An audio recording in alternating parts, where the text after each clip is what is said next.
Welcome to the Good Life Meditation.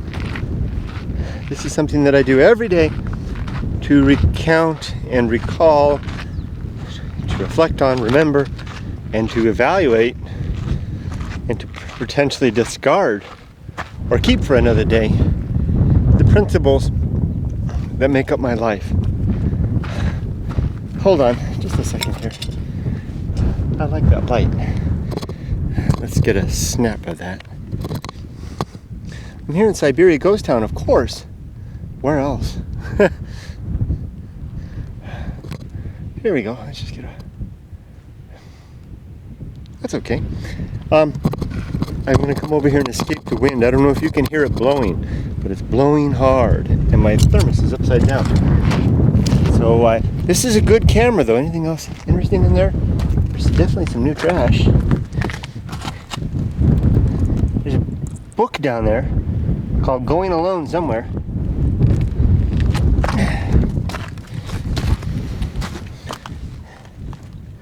A lot of cans.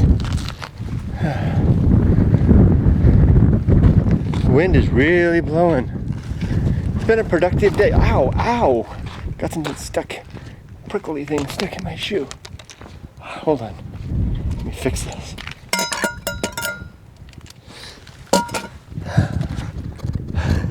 Put this right here for now.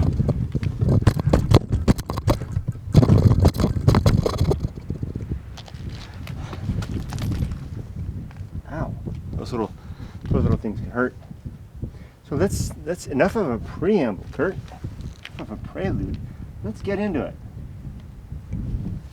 Like I said, I do this every day. And it reminds me of what I used to, since I don't believe in God, and I don't believe there's any guiding principles out there, no truth engraved in stars, or upon a tablet of stone imparted to humanity through the beneficence of a deity that looks after us. Since I don't think that's true, at least I have no reason to think it's true, I think it's just a story, what am I going to do about finding my way through life? Well, I set out to, initially what I tried to do was, I said, okay, I'm going to see what other people have come up with, and then try to run that through my own evaluation in terms of guiding principles. And if they work, then I'll hold on to them. And what I'm left with is 30 objectives and principles that I imagine, for the most part, I've picked these up through life, just through the experience and exposure to others, along the way. But I do think that many of these are my own. I do think that much of this is my own invention.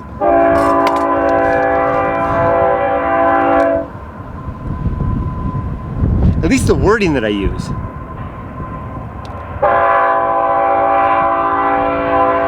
Two more, short and then long. One more.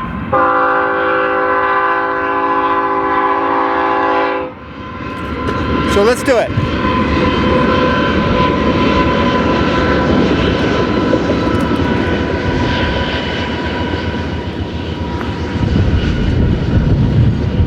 Let me just find a good place to put this. Is it better that way?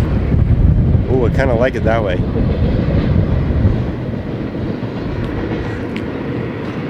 Kind of like that.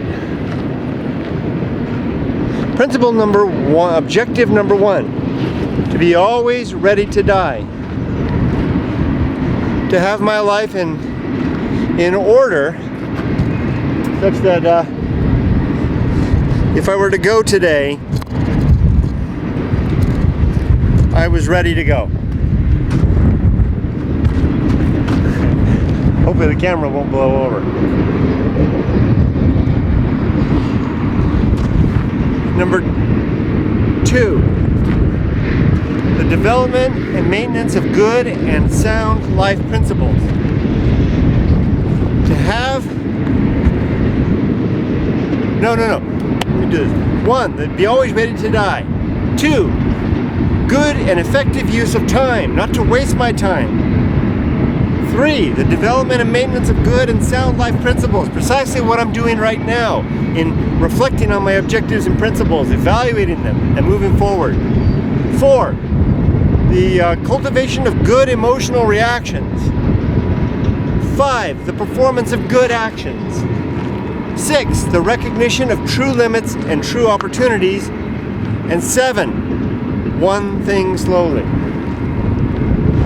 Those are my 7 objectives. Those are the things that I'm shooting for in this seemingly vain effort of life.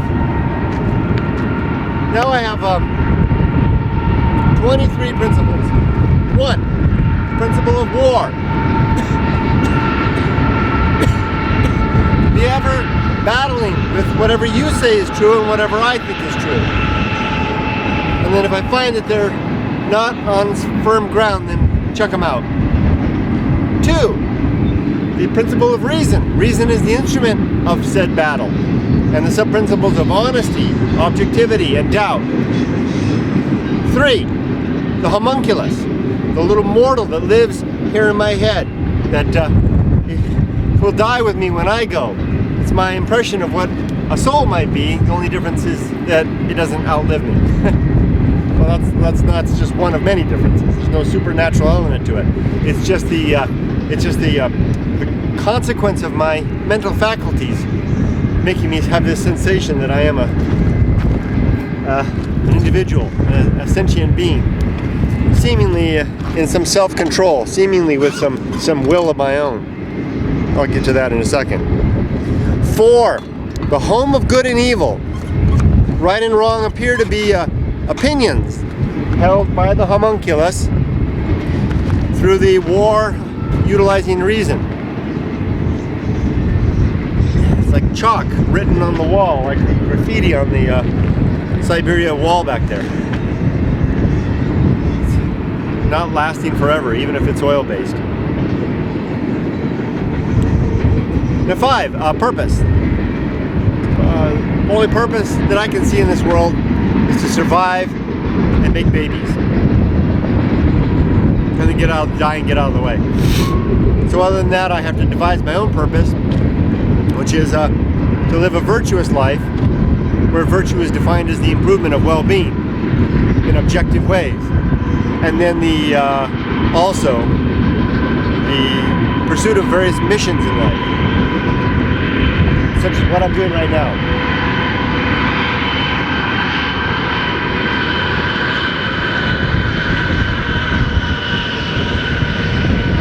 6, atomic principle. Everything is made of bits and pieces. Sand. You and I are sand too. Flowing and changing and forever transforming. Coming to pieces, forming back again. So soon I'll be falling to sand. So will you. Well, maybe not sand, but you get the idea. Next is, after atomic principle, is the principle of nature. Everything has some particular nature. So too you and I. And it's good to recognize what that nature is and then abide that nature, at least insofar as recognizing that that's the way things seem to be. Like it's the nature of the sun and the earth to have this relationship where the earth spins and the sun appears to go around the sky. Soon it'll drop below the ruin there and it'll be an interesting sight. That's the nature of it. I should expect it, like being reasonable about what the world is. So too you and I, we have our natures too. Principle after the principle of nature is the principle of the pirate ride. The suggestion that free will is an illusion. That we can make no other choice than the choice. We can make any choice we like, but the choice that we make is the choice that we would have had to make. I can't prove that, but my following the path of wildness, my gut feelings suggest that that's the case. So I hold that, kind of as a principle of faith. The closest I think I get to faith in my life. No libertarian free will. Curious consequence, if that's the case. Next is the principle of maturity, and the sub-principles of honesty, maturity is sub-principles of wisdom and fortitude. Maturity is that state we reach when we remember the mistakes we've made and the successes we've had, and we do what we can to not make them again. Looks like this camera's about to go. After maturity comes the social principle. We're social animals. We need one another to survive. That's why as soon as this video's done, I'm hopping back on my motorcycle and heading home to my family, because I'm a social creature. I need them. But I need this to catalyze the muse, to be able to write and to make these videos. For whatever they're worth. They are my barbaric yelp. After the principle of social principle comes the principle of public speaking. Try to use few words, to speak slowly, to use small words, and whenever possible, to speak of others as though those people are listening to what I'm saying about them, so that I'll be cautious not to slander or to speak ill of them. I don't want to gossip or say bad things about people in a malicious way. I'd like to not do it in any way. Okay, after the social public speaking comes the principle of the Feast of Offal. That's the one I wrote today under the bridge today. I wrote that chapter. The Feast of Offal suggests that when we don't have good objectives and principles, that we just kind of live our lives and we get upset, we build up frustrations and we spew it out and others consume it because they're curious spectators to our suffering. But it kind of infects them and their own frustrations build and they spew it out amongst others. And so it passes from one to another, this disgusting feast of undisciplined release that could be handled in a better way, mainly through a principled living. That's the Feast of Offal. Next comes the principle of temperance and the three sub-principles of suffering, simplicity, and apathy. Temperance is just the limited consumption and our ability to tolerate suffering when we're not getting what we want. When we're denying ourselves for the sake of limiting our appetites.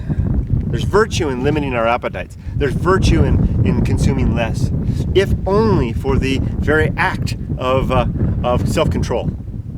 Next comes the principle of distraction.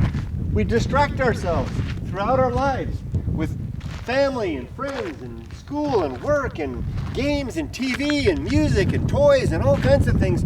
But the reason is because we don't want to see what's that thing behind me, that emptiness that's back there that's about to become more manifest as the sun goes down. The Great Indifference, as I call it. We don't want the Great Indifference. We don't want to see that. Tell me I'm going to live forever. Tell me there's a purpose in life.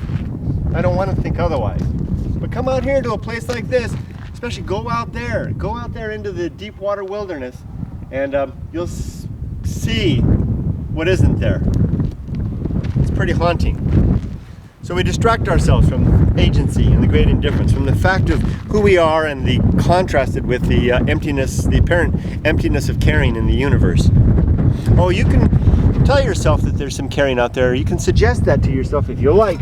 But it's one thing to think that. It's quite another thing to demonstrate that it's actually the case. But there it is, back there. That's the great water, the deep water wilderness, way back there.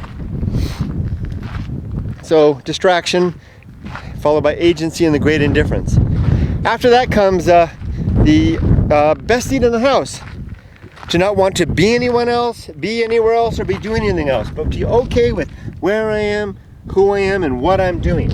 It's a challenging balancing act to be all right with my condition, while all the while striving to improve. Interesting balancing act. After that comes the Path of Wildness. That was the first principle I came up with. Suggestion that when we're stuck, when we don't know what to do, gather facts, give ourselves some time, and if we still can't make up our minds, then lean on our gut feelings and go with our gut. Let our gut tell us right or left, him or her, up or down, new or old, or whatever the case may be. It works. Doesn't always guarantee success, but it can catalyze and facilitate forward motion. And there is some sort of success in movement. After the Path of Wildness comes the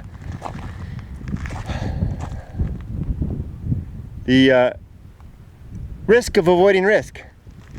There's the deep level risk of life and the surface level, deep risk and the surface level risks of life.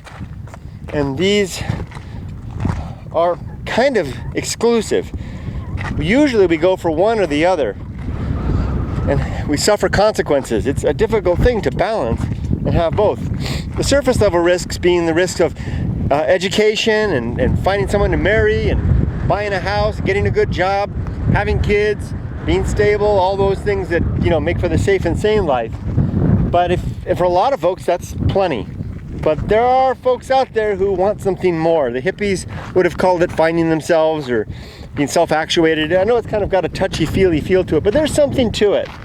And there's those of us who do want that and need that. And it's helpful to have a good life if you allow yourself to pursue that. But go too far in that direction and you'll wind up in a pretty lonesome spot, having found stuff that may be real, but who are you going to tell about? You may be all alone in your discoveries. It's like going out there and staying out there. So I recommend a balance of sorts if you can. Try to have the stability, the connection, but at the same time look into the pursuit. Next is after the risk of avoiding risk comes sin and damnation. There are 5 sins in my worldview. They're all, you know, aspects of the same thing. Falsity, credulity, faith, superstition, and dogma. The reason I say that these are all the same is they're all versions of believing things that may not be true, for the simple sake that they may get us to where we want to be, a place of comfort and satisfaction, of contentment, without the suffering wonder of what it's all about. If you can just discover what it's all about and just believe, then you too can have the peace of belief. But at what cost if you don't vet that belief? If you don't really see if it's true? But it's a very dear cost. It's like wearing blindfolds for the rest of your life, simply so that you don't have to see, and you can tell yourself that there are no monsters. Next comes complete oblivion. When we die, there appears to be nothing to follow. No final reunion with the ones we left behind. No final reconciliation with those that we left with on sour terms. No final justice for those who did bad. No final reunion, no final reconciliation, and no final justice. What a thing. What a thing. They're gonna get away with it. You're not gonna see them again. You're not even gonna be around. You won't even know that. That's complete oblivion. And that's a good one to cover the eyes if you don't want to see that. I don't want to know that. I don't want that to be the case. I will live forever. I will see Grandma in heaven. I will know justice at the arms and hands of a loving God. Tell yourself that. I know plenty of people tell me that, but no one can demonstrate that that's really the case other than their say-so, their wishful thinking, and their faith, which is no pathway to truth. So again, back with the covering of the eyes. So complete oblivion appears to be the case. Soon, too. Ain't gonna last much longer. After complete oblivion comes the great life adventure, doing this thing.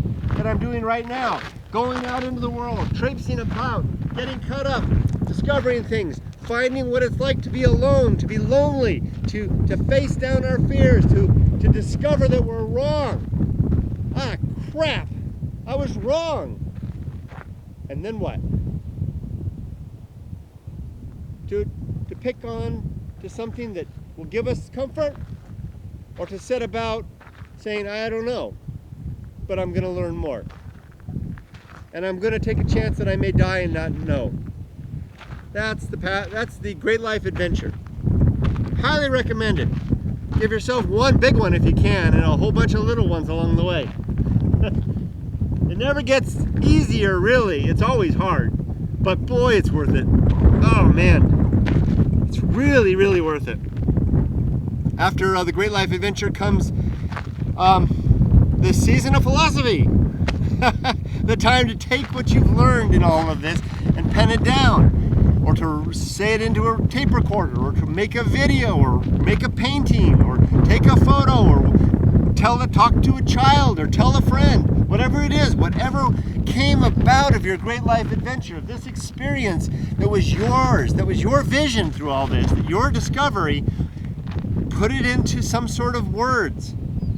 And when you're gone, you've left something. But it's only going to be of interest and only of value if it's really, really yours. If you just borrow from somebody else, if you're just parroting the words and the wishful thinking of others, then what depth is there in that? Unless it's true, of course. And then you've got something. But you have to demonstrate that that's the case, not just believe it. Almost done. After the season of philosophy comes the Bullseye Aim. Just a simple, I tacked these last three on. Well, the last one has always been there, but then I tacked these last two on because they seemed convenient. The Bullseye Aim is a reminder that every time I try to do something, I typically miss the mark. And that's okay. I rarely hit the bullseye, and I expect that less when I remind myself that daily, to not expect that. After Bullseye Aim comes the uphill climb. Life is an uphill climb. It's hard. It's challenging. It's rarely easy. But it's so much better that way, isn't it? Isn't it great that we have a chance to live a difficult life? To grow and to learn and to fall and to stumble? I'll take that life. Thank you. And then the last one, the arena and utility. Life is an arena for the execution, for the discovery, first, of objectives and principles that work. And it may take decades to get there. And you're welcome to mine. Although if you take mine, please vet them. Please run them through the ringer. Please execute that war using reason, honesty, objectivity, and doubt to see if what I've come up with is sound or crap. And if it's crap, send me an email. I'd like to hear about it. And then when you've got those, then live by them and see how that gets by. Not necessarily saying it's going to be any easier, perhaps, or that your life will be particularly better, but I think it will be, because you made an effort. And life is good, I think, when we make an effort. Otherwise, why be here if we're not going to try? Is it just to pass the days in blissful, or in the pursuit of bliss and comfort, to get a lazy boy recliner and a large screen TV and a comfy job with a pension and a house with a pool? Just that. Again, if you're one to whom that is enough, and that's plenty, good for you. Have at it. But if you're someone that thinks that maybe there's more to this, and you're curious to give it a try, you're curious to discover and to have your own great life adventure, then set out now. Set out. And if you can, go alone, at least sometimes. I think you'll find what's out there when you're alone is more startling and real than what's out there when you have companionship.